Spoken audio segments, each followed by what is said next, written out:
tento rok som si spravil záhony, kde som dal jahody do mulču, do mulčovacej kôry.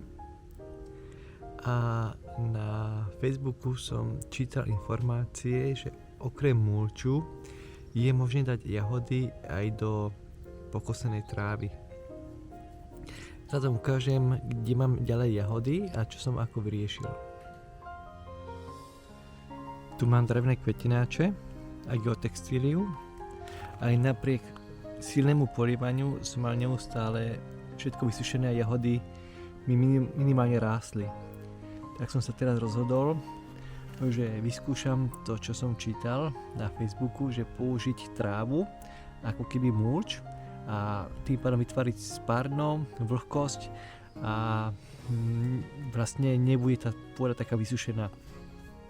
Takto vyzerá moje zapracovanie. Mám geotextíliu, pod ňou mulč, respektíve pod ňou trávu nakosenú a takto jahody. A vidím, že naozaj včera som toto tu nemal. Ani toto.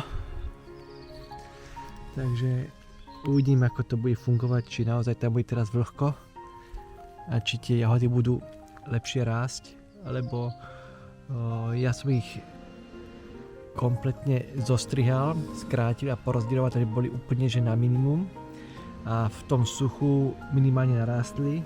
Takže uvidím, ako budú rásť teraz.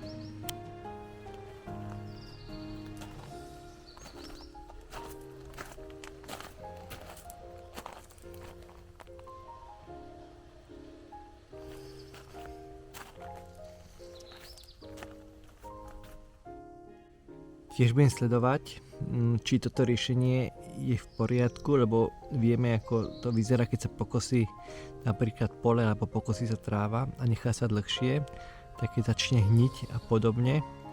Takže uvidím, ako bude toto riešenie fungovať v takomto zostavení alebo v takomto riešení. Či nakoniec tú trávu nebudem musieť odtiaľto dať preč kvôli tomu, že bude hniť, smrdieť, zapáchať a podobne.